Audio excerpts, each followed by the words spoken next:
The channel. तो बच्चों आज हम लोग पढ़ने वाले हैं क्लास 10th का जो सैंपल पेपर सॉल्व कर रहे हैं तो उसका सेक्शन डी पार्ट करने वाले हैं। ये क्लास हम लोग की सैटरडे को होनी थी, बट सैटरडे को मेरी हेल्थ नहीं अच्छी थी, मेरे को बहुत ही पेन हो रहा था शोल्डर में, इसलिए मैं क्लास नहीं ले पाया। उसके लिए मेरे तरफ से आप सभी को सॉरी। ठीक है बच्चा, चलो आज स्टार्ट करते हैं सेक्शन डी में। पहला क्वेश्चन है हमारा, इन अ ट्राइंगल PQR, एक कोई ट्राइंगल है हमारा, ट्राइंगल क्या है PQR, N is a point on PR, PQR एक ट्राइंगल बना लो। पहला क्वेश्चन पर such that ON is perpendicular if PN into NR is QN square, prove that PQR is equal to 90। हमें PQR क्या प्रूव करना है, 90 डिग्री, मतलब हमें Q पे क्या रखना है, 90 का एंगल रखना है। तो हमने ये एंगल बना लिया, ये Q है, ये P दे दिया, ये R दे दिया। ठीक है, अब फिर से पढ़ो, N is a point on PR, N एक पॉइंट है PR पे, ON नहीं होगा यहाँ पे, QN होगा। QN is perpendicular to PR, मतलब ये हमारा एक पॉइंट है जो N, ये किस पे परपेंडिकुलर है, PR पे, तो मतलब ये भी PR होगा। ठीक है, क्लियर है बच्चा? चलो समझ में आ गया? ओके, तो बच्चा ये हमारा बन जाता है। अब हमको कुछ गिवन भी है, उसका भी यूज करेंगे, एंड इस ट्राइंगल को हम सिमिलर प्रूफ कर लेते हैं तो हमको कुछ हेल्प मिल सकती है। तो ले लेते हैं इन ट्राइंगल, दोनों ट्राइंगल को ले लो, PQN and triangle RQN, in triangle PQN RQN में सबसे पहले तो हमारा जो गिवन है क्या, angle PNQ is equal to angle RNQ is equal to 90 degree, क्या है, गिवन है। ठीक है, दूसरा चीज ध्यान से देखो, उधर जो और दिया हुआ है, PN into NR is equal to QN square, तो मतलब QN इंटू QN। अब ध्यान से देखो, QN और एक हमारा PN है, दूसरा NR है। ठीक, तो क्या कर सकते हैं, एक QN को इधर ले आओ, PN upon QN is equal to QN upon NR। ठीक है, करस्पॉन्डिंग साइड्स का क्या है, रेशियो है ये। मतलब देखो QP हमारे करस्पॉन्डिंग साइड्स कौन कौन सी है, PN के करस्पॉन्डिंग कौन सी है, इसके करस्पॉन्डिंग QN, PN के करस्पॉन्डिंग इस वाले ट्रायंगल में QN है। ठीक है, और QN के करस्पॉन्डिंग क्या है, NR। ठीक है, ये हमारी करस्पॉन्डिंग साइड्स है। ओके, इक्वल साइड नहीं है, करस्पॉन्डिंग साइड। सो हम यहाँ पे क्या लिख सकते हैं, SAS। सो ट्रायंगल PNQ, ठीक है, PNQ similar to triangle RNQ। ठीक है, इतना क्लियर हो गया, बाय एंगल बाय SAS। ठीक है, क्लियर है? अब जरा ध्यान से देखो, अब जब हमारे ये ट्रायंगल दोनों सिमिलर हो गया, हमारे सामने वाली साइड्स क्या होती है, कैसे होती है, वो इक्वल। ठीक है, तो देखो कैसे करेंगे भाई। सबसे पहले देखो, ये वाली साइड इसके करस्पॉन्डिंग है और ये वाली इसके है ना, ये वाली इसके सामने वाला एंगल ये, ठीक है, और इसके सामने वाला एंगल ये, इक्वल होगा दोनों, होगा ना भाई, होगा कि नहीं होगा, इतना बोलो। तो यहां पे लिखो angle PQN is equal to, कुछ देर के लिए क्या लेट कर लो, M लेट कर लो, M। ठीक है, PQM किसके इक्वल होगा, देखो अब ज्यादा ध्यान देखो, इस ट्रायंगल को थोड़ी देर के लिए ऐसे देख लो कि ये 90 डिग्री बना हुआ है। ठीक, देखो इसको थोड़ा सीधा कर ले, क्या कंफ्यूज हो रहे हो तो देखो, ये हमारा ट्रायंगल बना हुआ कुछ इस टाइप से। ठीक है, और ये वाला ट्रायंगल, इसको भी हम जब ऐसे घुमा देंगे तो हमारा ये N नीचे आ जाएगा, Q उधर आ जाएगा, ये इधर आ जाएगा। ठीक है, देखो जब ये वाला ट्रायंगल हमने बनाया था तो ये यहाँ Q था, ये यहाँ n था, ये p था। अब जब इसको हमने ऐसे घुमाया तो ये n हो गया, n तो सेम रहा, ठीक है, r ये हो गया और q ये हो गया। तभी देखो करस्पॉन्डिंग साइड आई है pn अपॉन qn, ठीक। qn, अब इस वाले में देखो तो qn अपॉन nr, ये साइड तभी करस्पॉन्डिंग है, ठीक है। ये तुम लोग कंफ्यूज हो रहे थे यहाँ पे, ठीक है, क्लियर है। अच्छा, तो PQN मतलब इस वाले ट्रायंगल की बात करो, PQN किसके इक्वल होगा? QRN के, इसके इक्वल होगा। Angle QRN is equal to n, let कर लो कुछ देर के लिए, ठीक है। सिमिलरली एंगल, अब इसको PQ नहीं RQN, ठीक है, RQN, इसको n लेट कर लो, किसके इक्वल होगा?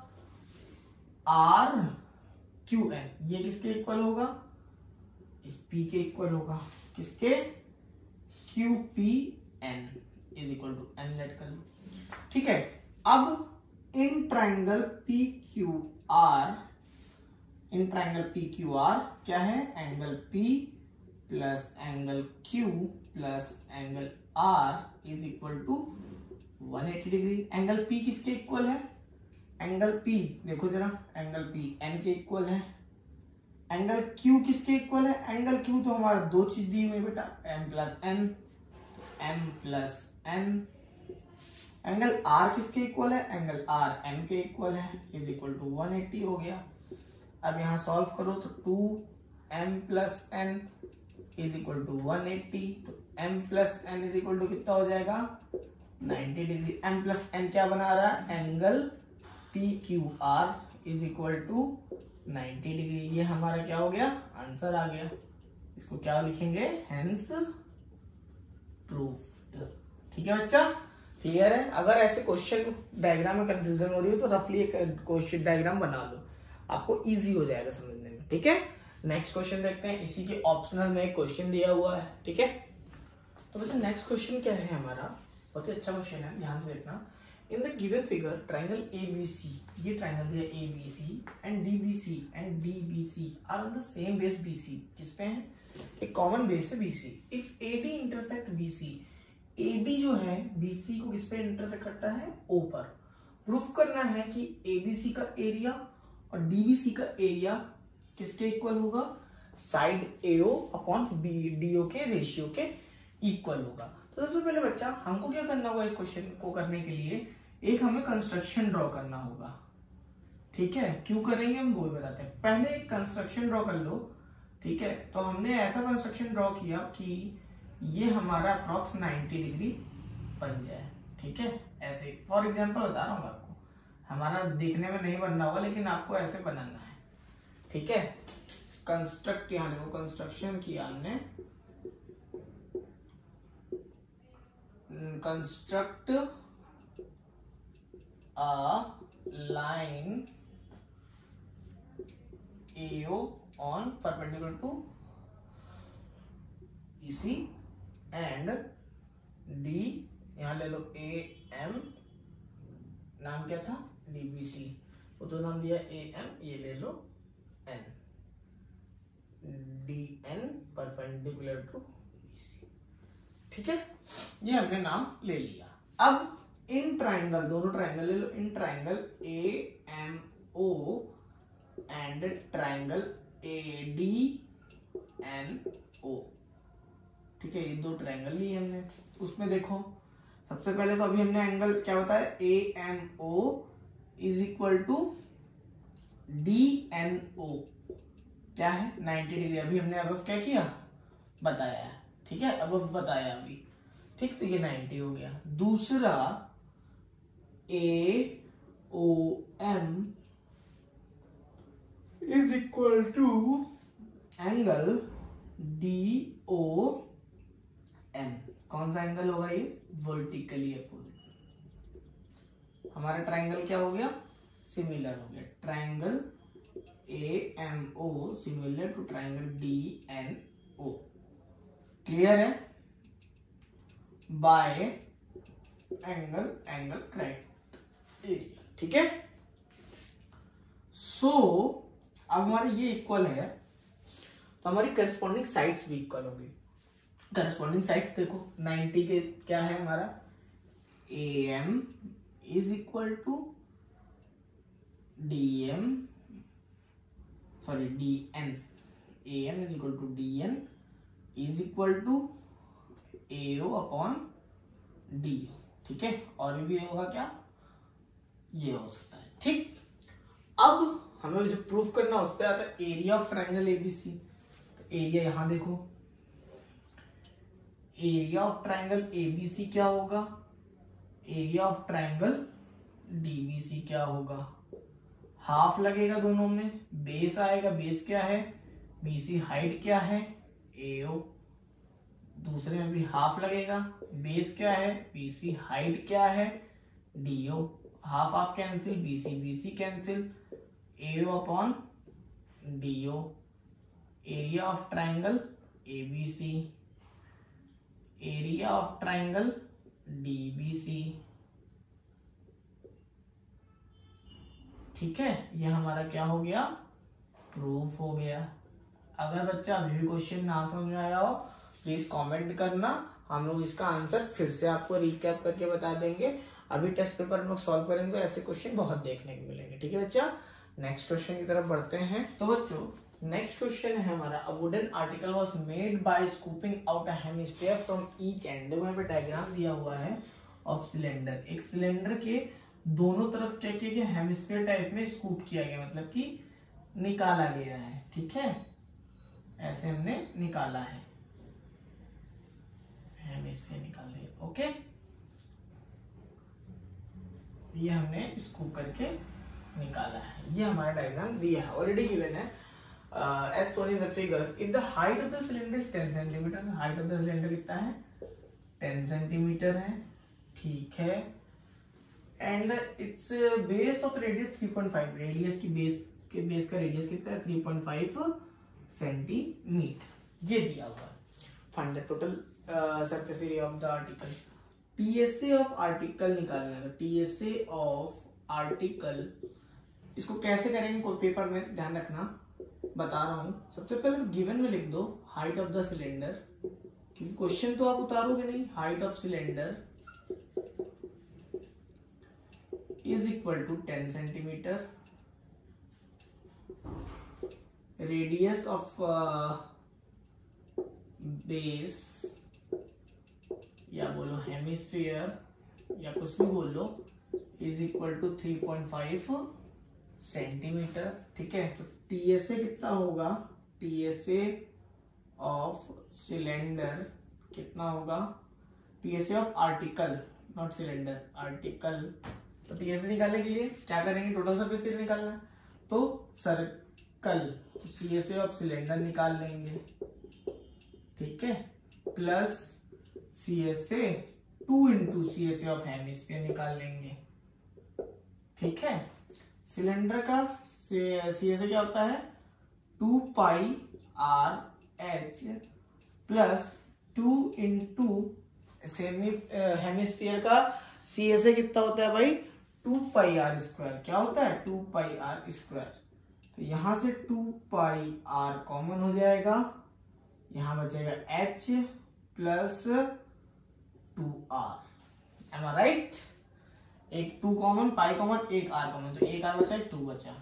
तो 2 इंटू 22/7 इंटू R दिया है 3.5, ये कट के 2 आ गया, 2 से ये 2 कैंसिल हो गया। ठीक है, H कितना है 10 प्लस 3.5 मतलब 7, तो ये हो गया 22 इंटू 17, मल्टीप्लाई करने पे आएगा कितना 17 2 34, 3 कैरी ओवर हुआ 34 एंड 3 कितना हुआ 337 सेंटीमीटर स्क्वायर। ये हमारा क्या होगा आंसर होगा। ठीक है, total surface area of article. बच्चा कभी भी अगर टोटल सरफेस एरिया पूछे तो ये नहीं रखना है आपको कि TSA ऑफ सिलेंडर रख दें। क्यों, क्योंकि देखो भाई TSA तो बन ही नहीं सकता। टोटल सरफेस एरिया क्या होता है जो सिलेंडर का बेस होता है, बट सिलेंडर का बेस तो है ही नहीं हमारे पास। अगर पूरा सिलेंडर होता तो हम सिलेंडर का बेस लेते, यही होता है ना, total surface area of cylinder 2 pi R H plus pi R 2 pi R square, तो उसके बाद वो कॉमन लेते हो ना आप, बट सिलेंडर का बेस तो हमने काट के निकाल लिया है इसलिए हम लोग ने ऐसे लिया है। ठीक है बच्चा, चलो नेक्स्ट क्वेश्चन देखो। तो नेक्स्ट क्वेश्चन हमारा मीडियन बेस्ड क्वेश्चन है। Monthly expenditure on milk in 200 families of a housing society in the given below. ये मंथली एक्सपेंडिचर, मंथली का वो दिया हुआ total graph. Find the value of x, x यहाँ पे अननोन वैल्यू है वो निकालनी है, and also find the median and mean expenditure on the milk, ये निकालना है हमको। तो भाई इसकी में सबसे पहले हम लोग मीडियन निकालते हैं, मीडियन से पहले एक्स निकालना है। एक्स कैसे निकाला जाता है, इसका टोटल सम कितना होगा 200 होगा। 200 में जब आप इन सबको ऐड करोगे कितना आएगा, इन सबको ऐड करो 24 40 64 64 33 97 97 31 27 127 22 149 149 and 7 156 156 and 16 156 and 16 72 172 plus x is equal to 200, तो x इज इक्वल टू कितना आ गया 28। x की वैल्यू कितनी आ गई हमारी 28। अब मीडियन निकालने के लिए क्यूमुलेटिव फ्रीक्वेंसी निकाल लेंगे, तो मीडियन निकालने के लिए क्यूमुलेटिव फ्रीक्वेंसी निकाल लेते हैं। क्यूमुलेटिव फ्रीक्वेंसी क्या होती है हमारी, इन सबको ऐड करते हैं 64 97 होगा ना, 64 एंड 33 3 4 7 97 एंड 28 हो गया 125 165 55 177 193 एंड ये हो गया 200। अब हमारा यहाँ n कितना आ गया, n इज इक्वल टू आ गया 200। अब हम लोग फ्रीक्वेंसी कैसे निकालते हैं, सबसे पहले n/2 निकालते हैं। तो n/2 कितना होगा हमारा 200/2 इज इक्वल टू 100, मतलब हमारा फ्रीक्वेंसी क्या होगी 97, इन दोनों के बीच में लाई करेगी। ठीक है, तो हमने इसको मान लेते हैं क्या है हमारा ये हमने मान लिया इसको, क्या मानेंगे बता सकते हो आप, इसको मान लेते हैं हम लोग क्या CF, नहीं इसको मान लेते हैं, ये हमारा फ्रीक्वेंसी मान लेते हैं। इसके अंदर ही लाई करेगी ना, इससे तो बाहर होगी, 125 के अंदर ही लाई करेगी। ये फ्रीक्वेंसी हो गई, ये हमारी लोअर क्लास हो गई, ये हमारी क्यूमुलेटिव फ्रीक्वेंसी हो गई। फॉर्मूले में वैल्यू पुट कर दो, मीडियन इज इक्वल टू होता है L plus n/2 minus CF into H upon frequency. इसमें वैल्यू पुट करके आंसर जो है वो आपको कमेंट करना है। क्वेश्चन ये बहुत बार बता चुका हूं, क्योंकि इस टाइप के क्वेश्चन इंटरेस्टिंग होते हैं, आपको खुद करने चाहिए। मीडियन निकल गया, मीन स्टेप डेविएशन मेथड से करके कमेंट करो, ये आपका होमवर्क है मेरी तरफ से। ठीक है, इस टाइप का क्वेश्चन जो है बहुत इजी है, अगर ना समझ में आए फिर क्वेश्चन मैं इसको करके बताऊंगा। देखो बच्चों, क्वेश्चन नंबर 35 थोड़ा लेंथी है, इसलिए मैं क्वेश्चन पढ़ के मैं बता रहा हूँ और आपको स्क्रीन शेयर कर रहा हूँ। A straight highway leads to the foot of a tower, एक स्ट्रेट हाईवे है, ठीक है, leads to foot of the tower, foot tower का foot. A man standing on the top of the 75-meter high tower observes two cars at the angle of depression of 30 degree and 60 degree, which are approaching the foot of the tower. If one car is exactly behind the other and the same side of tower, दोनों कारें क्या है same side में है, दोनों कारें मतलब tower एक साइड सेम साइड में है। ठीक है, दोनों कारों का एंगल 60 डिग्री एंड 30 डिग्री बता रहा है। ठीक, नेक्स्ट बोलता है हमारा if one car is exactly behind the other same side of the tower, find the distance between the two cars, ये हमसे बोला है। तो डायग्राम वो कैसे बनेगा, एक आदमी यहाँ पे खड़ा है, यहाँ पे एक कार देख रहा है, एक कार ये देख रहा है। ठीक है, ये दो कारें वो देखता है, तो दो एंगल बनाता है, एंगल ऑफ डिप्रेशन बनाता है। ठीक है, एक हमारा होता है ये और एक ये। ठीक है, दूर जब पास जो एंगल होता है वो हमारा क्या होगा, ये तो 30 डिग्री हो जाएगा और ये कितना हो जाएगा 60 डिग्री हो जाएगा। ठीक है, जितना पास आ जाएगा एंगल क्या होता है बढ़ता है। अब एंगल ऑफ डिप्रेशन क्या होता है, इसी का उल्टा, ये हमारा 60 डिग्री, ये 30 डिग्री। ये कार ए, ये कार बी, ये टावर का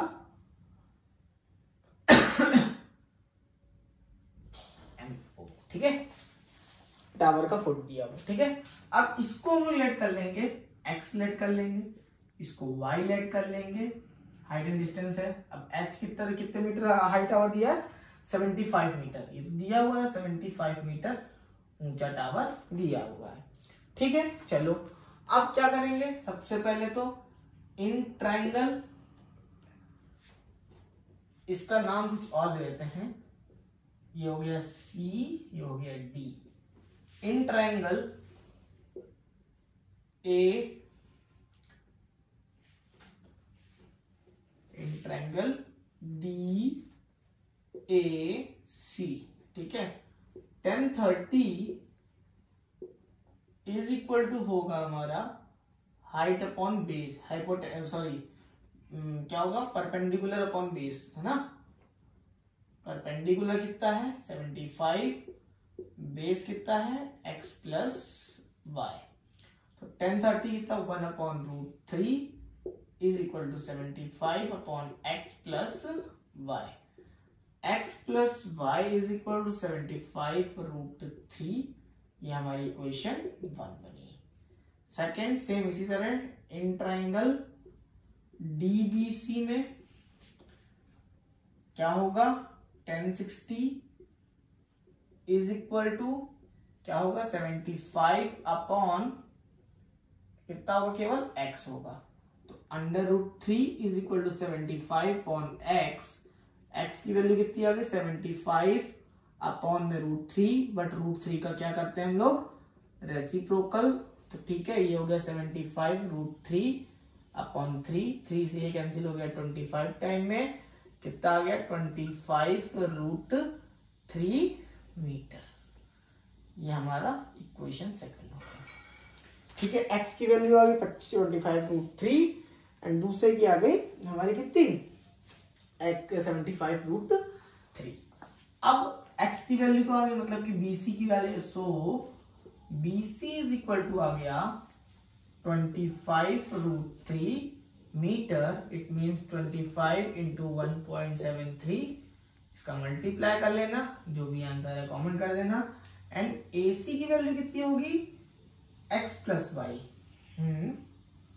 25√3 plus y is equal to 75√3, okay. तो y इज इक्वल टू हो जाएगा 75 माइनस 25√3, तो 50√3। अब पूछा गया था हमसे find the distance of the car की डिस्टेंस पूछा था ना, तो कार की डिस्टेंस कितनी होगी हमारी AB बता दो, AB इज इक्वल टू 50√3, ये हमारा आंसर हो गया, ठीक है बच्चा। नेक्स्ट क्वेश्चन है, ऑप्शनल है इस क्वेश्चन का, उसको भी पढ़ के बताता हूं, देखो पढ़ो सुनो। From the top of a 7 metre high building on the angle of elevation cable tower 60 degree and the angle of depression of its foot is 30 degree. Determine the height of the tower. इस question को आपको खुद करना है, ये do it yourself है, अगर नहीं कर पाते हो तो प्लीज कमेंट करना, इस क्वेश्चन को मैं आपको बताऊंगा, ठीक है अच्छा। आज के लिए इतना रखते हैं, मिलते हैं नेक्स्ट क्लास में, तब तक के लिए take care, bye bye and all the best.